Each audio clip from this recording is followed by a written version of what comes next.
take another question. This is from Brian from Ireland. This one's for Phil.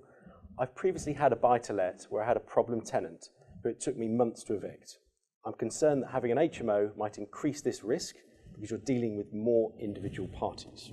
Well, absolutely. I mean, there are two ways of looking at it. From an HMO's perspective, you've got the increase in yield and indeed the rents that you can receive. But of course, when things don't go to plan, you've then got individual tenants which each require an individual writ of possession to be drawn up. It has to go through the county court.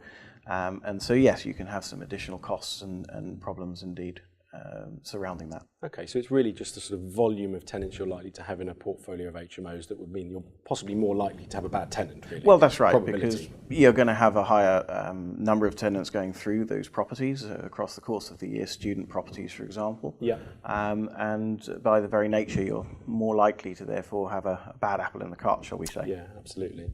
I think HMOs also represent, in my opinion, quite a low-risk investment.